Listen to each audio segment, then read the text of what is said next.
Friends, we're about ready to take this yard and turn it into this gorgeous front yard.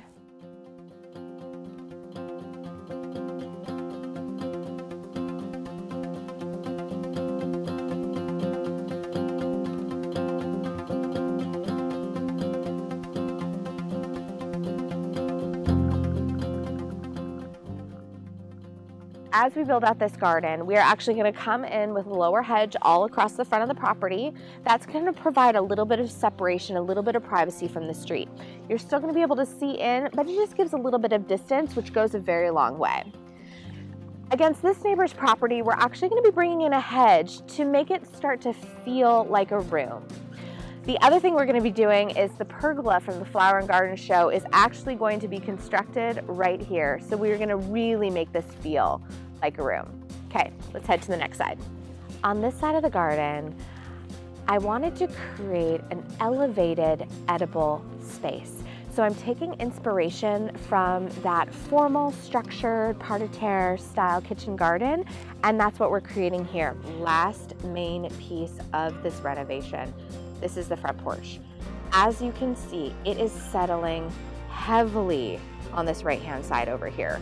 We go from barely any reveal over here, and then it drops.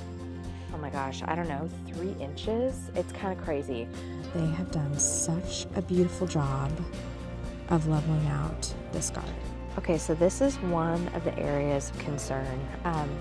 So we were actually able to remove the trim piece underneath here and check around for rot. Turns out it's just old and crusty. So that's the good news. Okay, end of day 1. I am currently standing where a patio is going to be. The guys did an incredible job. As you can see, they already have the hedge in. Panning around here, we no longer have a front porch. That has been completely removed. They worked on that for not a lot of time, and it was just out. Behind, you can see we've actually used 2 layers. There is a layer of backer board and then a tarp on top of the window, just to make sure we aren't replacing a window on top of everything else. So aside from this area, to take another vantage point, we've got our hedge coming in here. I've actually decided I'm going to do 2 more Irish yews there on the end. You can see where we've dug down for the base layer for the patio. And then as we swing around, we get some of that beautiful late day sun. And then this will be the new 4-foot pathway to the front door. And it's going to be prepped for gravel coming in tomorrow. And then over here, we have a giant pile of dirt. This is actually really good quality dirt, very sandy, but it's a great base layer to start with. So I'm going to utilize some of this down in the cut flower garden and amend it and push it into other beds.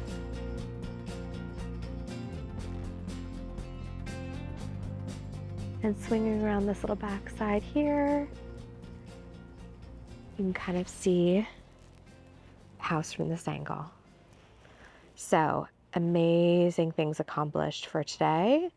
And now it's all about prep work. Welcome to our next check-in. Okay, so demo phase is complete. There you can see we've partially uncovered the window, and I can't even tell you what big of a deal this is to have a flat entry. And we've started putting this project back together, so I'm going to walk you through what got accomplished today. What you're going to notice over here is this little red flag. We are going to be running a very simple irrigation system off of this front hose bib. So from that flag all the way to this one, and then again from this red flag, swinging across the pathway over here, we have actually buried 2 pieces of conduit.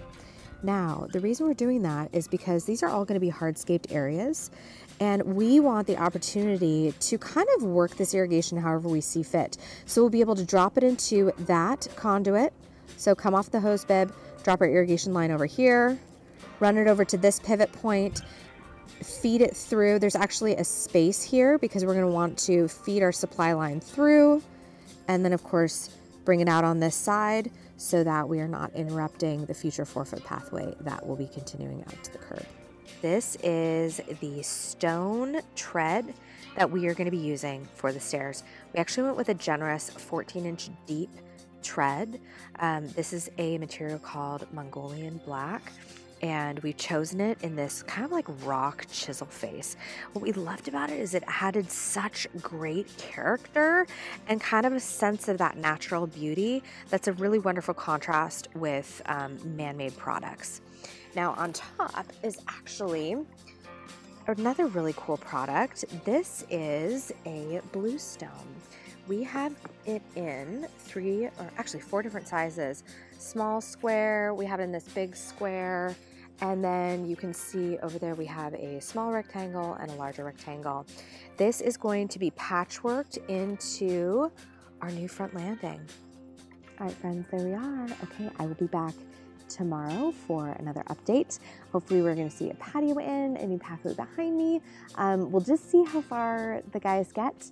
I'm going to run out in the morning and pick up the remaining treads and a few last little minute details so these guys can wrap up the hardscaping adventure and we can get to planting. Okay, bye. Welcome to day 3. What day is it? It's day 3. These guys are moving so fast. I am just up on the front porch. I'm gonna go down and get a better vantage point here in a second. Today we got the pergola posts up and just tons and tons and tons of prep work for the patio and pathway. So I'm gonna bring you down and give you a little tour and just kind of go over a few of like the more mechanical things as well as the design decisions that went into this new front yard space. We have made incredible progress today. So a couple of different things, and I'm going to walk you through the decisions that were made. Essentially, we have a sloping front yard. Now, when we began, it actually sloped down towards the center of the yard here, but then came up at a hump and created this crazy big berm here out by the street. So we knew that we could try to get the garden as flat as possible. However, we also needed to meet certain elevation requirements. Now, because we were using the pergola from the Northwest Flower and Garden Show, we didn't want to waste any product. I didn't want to have to buy new cross pieces for the top. So what we chose to do is we chose to actually sink the pergola within the framework of the patio space, right? So even though the interior dimensions of the pergola are 10 feet by 12 feet, the overall dimensions of this space will be 14 by 16. So essentially it'll kind of look like we have a picture rail going around the exterior. I am super excited about that because what it'll allow me to do is it'll actually allow me to place pots on the patio, and I can place them on the outside as well as the inside, because what's cool about this space is you really get to enjoy it coming and going. So for people walking by, when I'm coming home in the evening, I get to really enjoy this space and the pots from the outside, as well as when I'm inside the space, sitting, cup of tea, book in the morning sunshine, all of that good stuff. There she is, day 3. So much prep work. And while it seems like not like substantive things got accomplished today, the prep work is actually what makes this whole finished product come together. Putting down the pavers takes like 2 seconds. It's so fast. Unless you have the proper compaction, proper base layer in, all of that preparation in place, you are going to really end up with a substandard finished product, which is not what we want. Every space, regardless of how small or how big, is always treated the same way. Back on day 4, I think it's day 4. Anyways, we made a significant amount of progress today. What's so funny is it just looks like we made a lot of progress, but quite frankly, all of the preparation steps took so much more time and effort and concerted energy, but what we have behind us is what is actually looking like an amazing patio and pathway. Today we encountered a couple of problems. Some of them were just my fault, but I wanted to talk you through what we encountered, how we solved it, and what those steps were. Because if you are doing this project by yourself or you are guiding a contractor as a homeowner, it's really important to think through these steps as it proceeds. Okay, now clearly you still have a lot of work to be done here, but I wanted to touch base really quickly in terms of this pathway through our parking strip. I'm gonna get down here to see if you can see this here. On either side, we actually have a giant buildup of grass. For right now, we're actually going to chisel out about 1.5 feet on each side, put down a little bit of new dirt and overseed it, just because we're not quite sure what we want to do out here yet. We may do parking strip trees, just a lot of TBD out here, so we're just going to clean it up in the interim. Okay. Now, as we get out here, you can really start to see how we treated these different elevations. Essentially, we wanted our walkway to marry up with the sidewalk, which the crew has done beautifully. But up here, what you're going to notice is we wanted our patio to remain flat. What they did is we decided to do like our pivot point right up here. So we have a beautiful flat walking area over to our patio, and then you can see the grades diverge from one another. The pathway on the left slopes down to meet the sidewalk, and then the patio on the right stays level. And the guys did an amazing job. They actually set the posts directly into concrete and then just did some gorgeous cuts around it. It's just super impressive. I had a last minute change. I was originally going to have more of a setback at the street, but I kind of decided I wanted a little bit more coverage. So I ended up running out and grabbing 2 more of these Taxus Hicksii to just complete our little hedge moment here. Okay, last but not least, these steps. This actually took the most time and most energy today. We're kind of going through a couple of different things here. So number 1, at the last minute, we decided to go with this Mongolian Black chisel face. What that meant is it actually increased our tread from 12 inches deep to 14 inches deep. We originally wanted a 4x8 platform. However, those dimensions don't quite work out well with a 14-inch tread. So we made a couple in-the-moment decisions. So number 1, I'm gonna get down here. We really wanted to have an inch overhang. It just completes the look. I just strongly dislike it when there's no overhang. And it also helps accentuate this rock face right here. The other thing that we really had to contend with here was this piece of trim that goes down essentially right into our pathway. It jets out and it leaves kind of a teeny tiny reveal there. Because we're using 4-foot-long boards, we ended up with a teeny tiny little bit of space there before it meets the house. I'm not super worried about it. We are actually just going to fill that with rock. Alrighty, now on this side, one of the things that was a little bit of a miscommunication, and these things happen, is I actually did not want a 1-inch overhang on this side. I wanted it to remain flush. However, I actually like the happy accident, quite frankly. I think it completes the look. So what I ended up doing is 2 things. Number 1, this has this chiseled rock face to it, which is absolutely stunning. The only bummer is that these 2 lower steps do not have that chiseled face on the end. So what we decided to do instead is up here, and obviously this isn't quite done yet, we are going to finish this tread with the chisel face, and then as we round this corner, they make this Mongolian basalt with a laser finished face, which is flat. So what that'll do is as we're looking at the side profile of our steps, it will be smooth, smooth, smooth, and then the rock face will start as we extend towards the north. All right, last but not least, let's talk about some of our color choices here. Now, obviously what's really funny is we're both looking at the house color going, oh my God, we need to paint this. It's just not doing it. In any event, down here, we've actually gone with a charcoal paver. Now, anytime you choose a charcoal paver, do you see this white hazing? This is called efflorescence. So a lot of this is just naturally going to occur specifically in the first 3 to 6 months that you have this paver.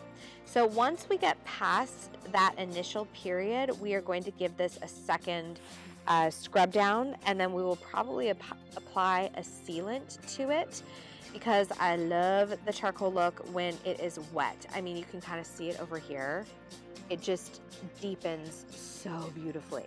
So that is in the works. That's something that we're going to discuss doing.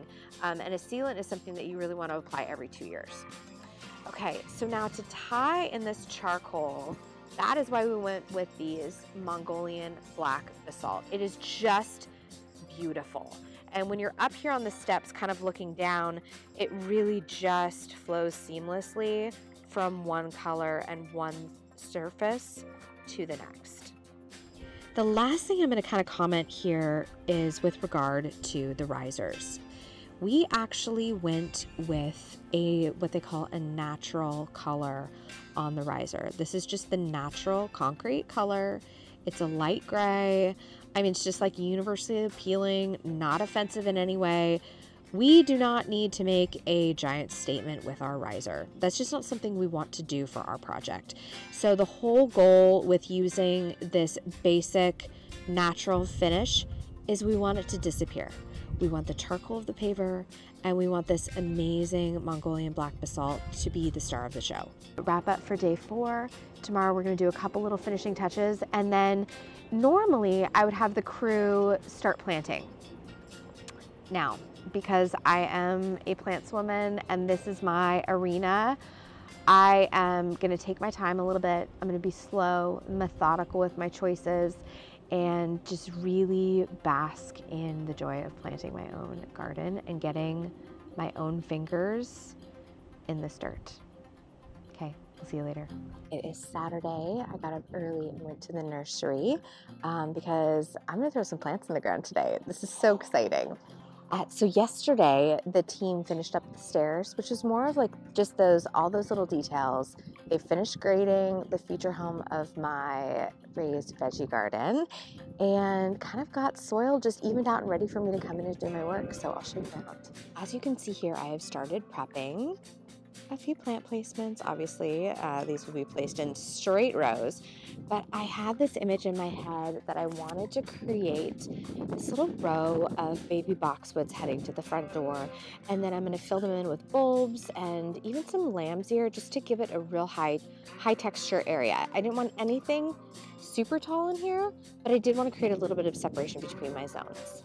We wanted to create just a little bit of privacy for the dining area, not so much to block out our neighborhood, but just create a little bit of separation for if we were in here with friends, having an afternoon drink, or maybe didn't want to just totally be on display socializing, but still accessible to our friends. I always start with a rough placement of my plants based on my drawings or my off-site planning. Once I have everything in place, it's at that point I give it a once over, figure out if I like it, if I need to add more or take away a few, and then it becomes, in this instance, a more precise movement.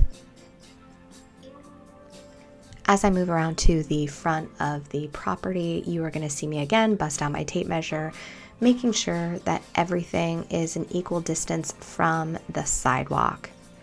In addition, you're going to notice me measuring the distance between each trunk of the boxwood. Do not measure burlap ball to burlap ball because each burlap ball is a different dimension. It is really when measuring the center point of the plant to the center point of the plant that you're going to get this beautiful, precise spacing. Another kind of quirky little note about myself. I really like the rhythm of singular movements. So, for example, in this instance, you're going to see me mark out all of the locations, pull all of the boxwoods back. I will then use my shovel once, digging all of the holes along that entire hedge stretch.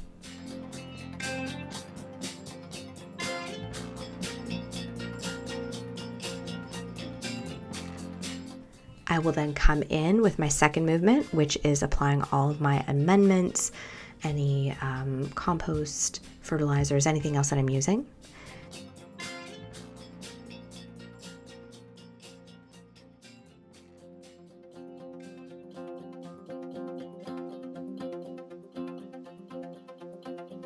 And then I will go back into my third task, which is actually placing everything in the ground. Honestly, I am a person who is prone to distraction. So for me, if I can give myself a singular task to do to completion, it helps me from getting that scatterbrained where I see a weed, or I need to go do this, or I somehow else get distracted in the garden. I'm sure I am not the only one of us out here who has that affliction.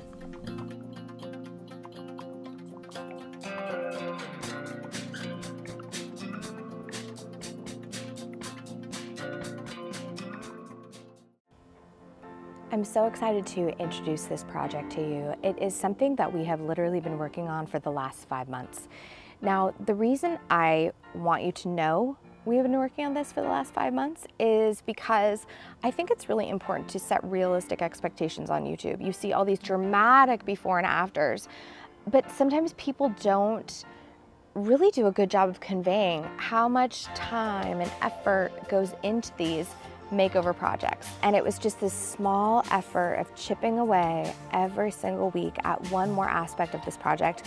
I think the thing that was really cool for us though is we had so much encouragement and so much love from our neighborhood throughout this entire thing. I'm so excited to invite you along on this journey. We are going to detail all of the steps that went into the creation of this garden and how we are using this space today. I hope you will subscribe, of course, hit that like button and ring the notification bell, and we will see you in the next one. Bye.